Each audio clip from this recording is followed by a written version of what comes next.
Alright, so I wanted to give a quick progress report on where we are with the tintype build. And made some progress since the last video. As you can see, I've done a little painting and I've completed a few items. So I'll just go through these essentially one by one. So the first thing I've done here is I've got my dark slide. I went ahead and I used an ebony stain on this because I was worried that if I used paint it might get a little tacky and it would add a little bulk to it. So I've used an ebony stain, looks pretty good, and then applied a Minwax wax coating on the top. So it's overall it's pretty slick. It's pretty nice. And I've also added a handle here. So it's essentially what I've done. Get that view. The board goes all the way up through here, and then I've just applied a handle on top of that using 3 or 4 strips. Actually, a strip here, and then a filler strip. So I'm going to put some pegs through here. It's all glued right now, and it's probably good enough, but like I said, I'm going to just put some dowels through there and give that additional sort of security, kind of give it a cool look. Eventually I'm going to stain the top of this one. I'll probably go with a brown. It depends on what I have on the shelf. Alright, so there's the dark slide.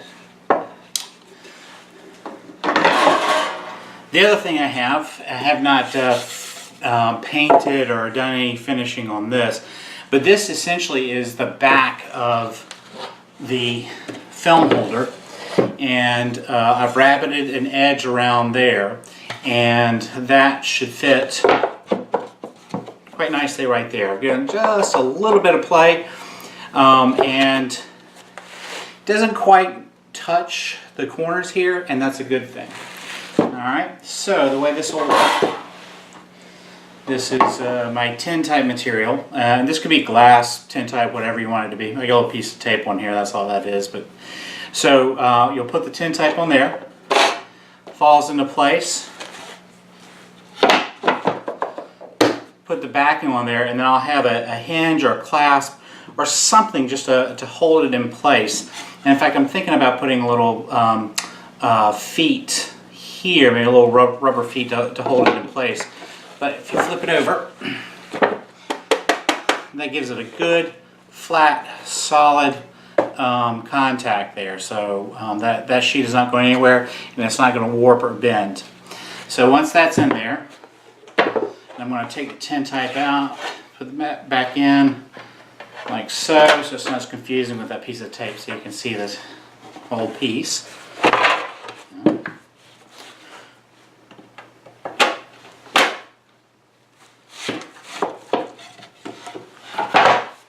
So there's that. Okay. So and the next is the dark slide. And essentially, as I mentioned in an earlier video, I put a bevel on the dark slide right there. So the spring-loaded bar that is in here, it rides up on top of that. So when I put this in, this bevel, the long edge will always point towards the front of the camera, so I'll probably put some sort of label or whatever, you know, this facing forward. So this slides in here like that. Okay, and trimmed it so it matches up there nicely. So boom, we're ready to go as far as that looks. So essentially you put it in the camera, pull out your dark slide, take it all the way out, shoot, put the dark slide back in, take it out, take the whole container out, and go process your film. Alright.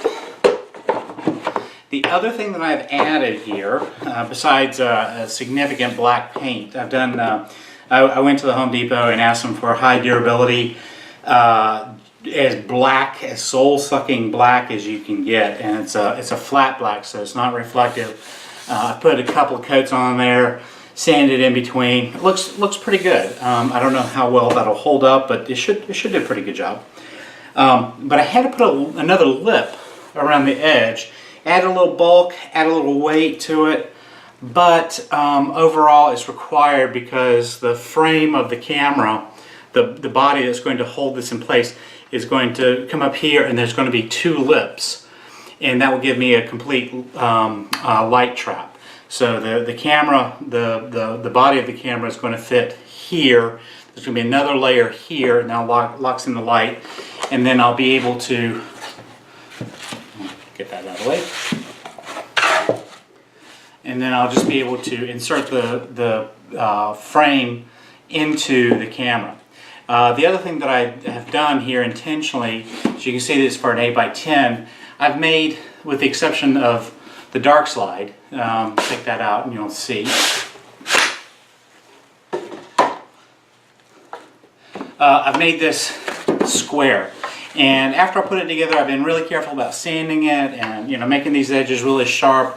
And so eventually I got to the point where there was just a fraction of an inch. It was like maybe a 32nd of an inch, maybe a 16th of an inch difference in the distance from here to here.